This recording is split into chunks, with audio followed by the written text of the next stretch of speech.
Selamat pagi para netizen dimanapun kita berada, salam inspirasi bagi kita semua ya. Negara kita, bangsa kita, rakyat Indonesia sudah tercemar di mata internasional. Mengapa saya katakan seperti itu?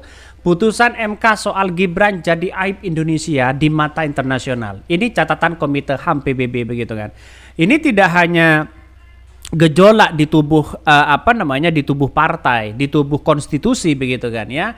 Ini bahkan ini menjadi gejolak dari catatan Komite HAM PBB di situ begitu. Artinya apa? Artinya selama ini apa yang dilakukan oleh Mahkamah Konstitusi memang benar-benar melanggar ya secara etika di situ begitu. Bisa meloloskan seorang Gibran. Ya, yang namanya paman, yang namanya orang dalam ya santai-santai aja di situ begitu. Sangat disayangkan ya, di mata dunia Indonesia sudah tercoreng begitu kan ya, untuk bagaimana untuk bisa menyambut negara emas di 2045. Toh pada hakikatnya kalau seperti ini terus ya pemimpinnya begitu kan. Semuanya kan tergantung dari pemimpin. Rakyat Indonesia itu kan mengikut pemimpin di situ begitu. Wajar kalau IQ mereka bangsa kita sudah turun begitu kan. Sangat disayangkan hal-hal seperti ini. Apalagi seorang Jokowi cawi-cawinya kuat begitu kan, sampai dimuat media internasional ya. Seorang Gibran bahkan dimuat menjadi catatan Komite HAM PBB di situ begitu. Artinya kekacauan bangsa kita dalam segi demokrasi yang tidak baik-baik saja menjadi sorotan bagi orang-orang internasional begitu kan.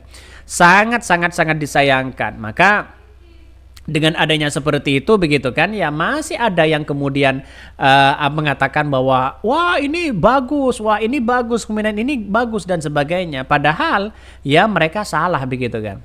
Ada yang mengatakan komentar netizen, nama negara tercemar di internasional adalah prestasi keluarga si konstitusi katanya begitu.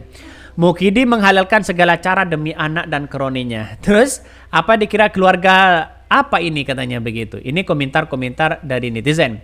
Lebih baik menjadi aib sekarang daripada aib selama 5 tahun mendatang. Maka saya katakan sejak awal, keputusan untuk meloloskan Gibran hari ini ya, sejak putusan Mahkamah Konstitusi itu sudah melanggar etika di situ begitu kan. Tetapi 01 dan 03 membantah berkali-kali begitu kan ya, mengatakan bahwa keputusan dari seorang Mahkamah Konstitusi itu adalah cacat hukum, cacat moral di situ begitu kan. Justru menciderai demokrasi kita. Tapi pada hakikatnya sekarang ketika dipermasalahkan mereka para profesor pengacara-pengacara mereka, ya kenapa kok dipermasalahkan sekarang padahal itu sudah sejak lama begitu kan.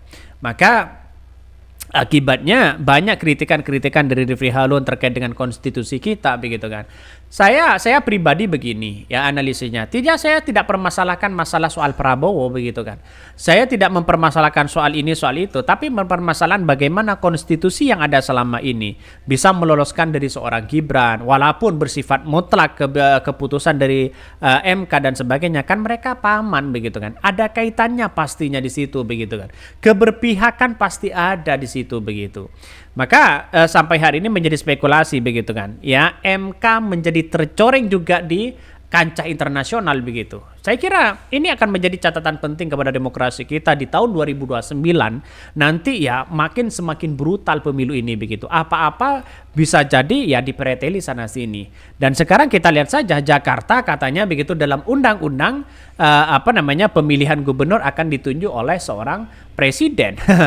ini satu persatu sudah mulai dipreteli situ begitu kan. Jadi saya kira dengan adanya seperti ini maka masyarakat harus membuka tabir kesadaran ya untuk bangsa kita dan demokrasi kita. Saya kira banyak orang selama ini yang kemudian diam begitu kan ya. Mungkin salah satunya takut atau bagaimana. Tapi yang jelas selama kita masih baik kepada bangsa kita, selama kita menjunjung tinggi asas demokrasi begitu, jangan takut, kita harus menyuarakan begitu sebagai kontrol, sebagai rakyat kecil mengontrol terhadap pemerintah selama ini. Rupanya sekarang ini kita lihat saja putusan ini. Putusan MK soal Gibran jadi aib Indonesia di mata internasional. Ini catatan Komite PBB. Mari kita baca.